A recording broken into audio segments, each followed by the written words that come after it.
Bom dia, amados irmãos. Aqui estamos reunidos novamente para nós falarmos da palavra do Senhor.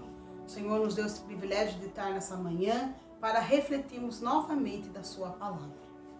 O texto que nós teremos, ele se encontra no Evangelho de Mateus, capítulo 13, versículo do 24 ao 30 e do 36 ao 43.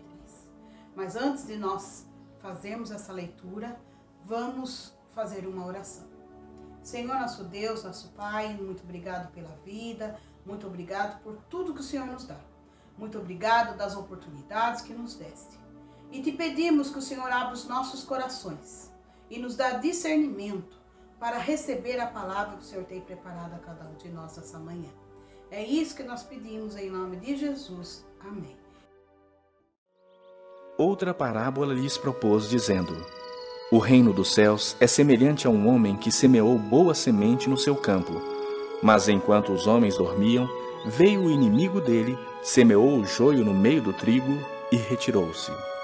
E quando a erva cresceu e produziu fruto, apareceu também o joio. Então, vindo os servos do dono da casa, lhe disseram: Senhor, não semeastes boa semente no teu campo? De onde vem, pois, o joio?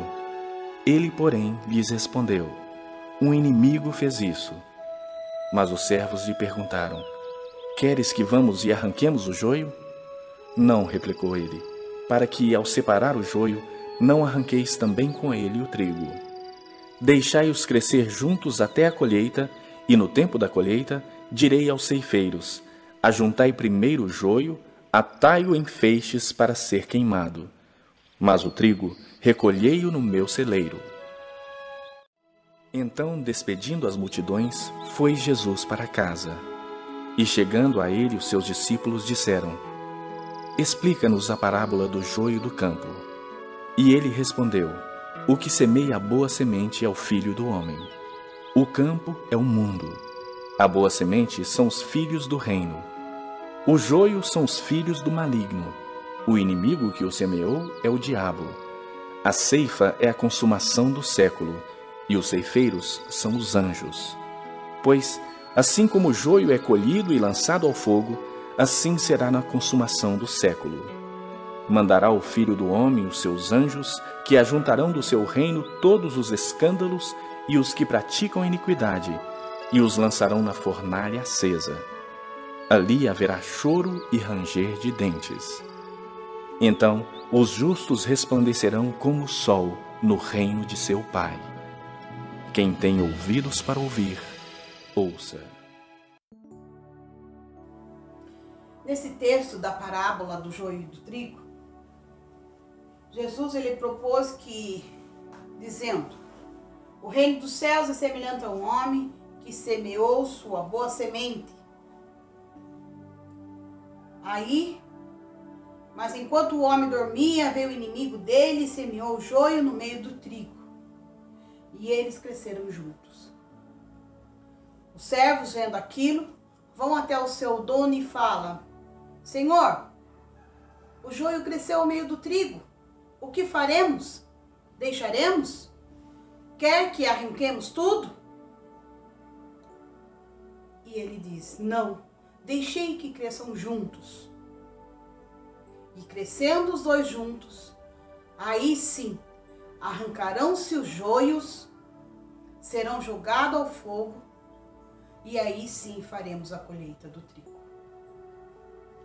Os discípulos, ouvindo tudo isso, não entendendo, voltam a falar para Jesus e falam: Mestre, poderia explicar a parábola do joio? E Jesus disse: O campo é o mundo. Quem semeia a boa semente é o Filho do homem. Essa boa semente são os filhos do reino. E o joio é filho do maligno. Assim como a parábola será na consumação do século. Os que escandalizam, os que praticam a iniquidade, que são sementes do inimigo, eles serão arrancados e serão lançados na fornalha acesa. E aquela boa semente, que são os que praticam a boa práticas. As práticas de amor. Os que seguem o que nos diz os mandamentos que devemos seguir nesse mundo.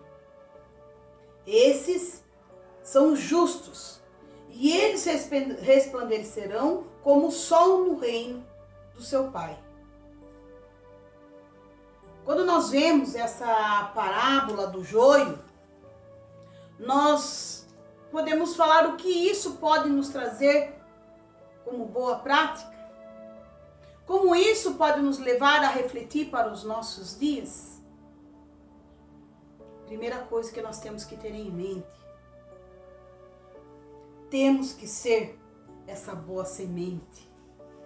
Para que nós sejamos chamados como os filhos do reino. Temos que praticar essas boas sementes. Para que na hora da sua colheita, nós possamos resplandecer como o sol no reino dos céus. Meus amados, estamos vivendo em um mundo, esse campo que se fala dessa parábola, no qual nós encontramos tudo. Estamos vendo nos dias de hoje quantas pessoas pregando o amor, quantas pessoas expressando o amor, doando-se ao seu próximo, do modo que pode, sem querer nada em troca, mas compreendendo a precariedade do momento que estamos vivendo para ajudar o teu próximo. Quantas vezes estamos vendo ao nosso redor, em nossos vizinhos, em nossos lares, pessoas que só pelo seu olhar, pelas suas práticas, sabemos que são essa boa semente. Mas também, meus amados, sabemos que nesse mundo, que há tanta bondade, há também a semente que o inimigo semeou, que é o joio. E essa semente, ela crescerá junto dessa boa semente que somos nós, que somos o que vemos ao nosso redor, que vemos no nosso próximo, que vemos no nosso vizinho, que vemos no nosso trabalho. E muitas vezes nós temos que cada dia regar essa boa semente. Senhor Jesus espera que nós possamos ser esse trigo que é semeado, que é germinado, que cresce. Mesmo em meio a tanta violência, mesmo em meio a tanta corrupção, mesmo em meio a muita frieza de coração. Que nós possamos estar no meio, que nós possamos fazer parte desse campo, mas que nós possamos ser a boa semente. Isso Jesus espera de nós. Mas também Jesus espera de nós que nós não ficamos nesse mundo para julgar ninguém. Nós ficamos nesse mundo para ser boas práticas, mas sem julgamento. Que nós não precisamos buscar e ver qual é o joio, querer arrancar o joio do meio do trigo. Esse papel é do dono da colheita. Não julgue o seu próximo. Não deixe muitas vezes as pessoas serem julgadas ao seu redor, porque quem fará o julgamento é o Senhor Jesus. Meus amados, nós teremos que nos preocupar de nós crescermos essa semente e essa semente virar uma boa plantação, fazermos parte dessa colheita que é o reino dos céus, para que na vinda do Senhor Jesus nós possamos ser também parte dessa colheita, que nós podemos resplandecer como o sol no reino do nosso Senhor Jesus Cristo. Não se preocupe em julgar, não se preocupe de tentar ver qual é o joio, não é isso que Jesus quer de você. Jesus quer de você que você seja essa boa semente. Assim como Ele explicou, assim como Ele deixou para os seus discípulos, Ele deixa para cada um de nós. E que o Senhor possa a cada dia, nos abençoar, nos fazer ter discernimento, para que mesmo em meio a esse mundo, mesmo em meio, muitas vezes estamos no meio do joio, que nós possamos saber que nós temos que continuar firme para sermos essa colheita boa, para sermos essa semente boa que é o Filho do Reino. E que outras coisas pertencem a Jesus. E que Deus, na sua infinita bondade, esteja com cada um de nós. E faça que nós possamos ter esse discernimento no nosso dia a dia. E que Deus nos abençoe. Amém.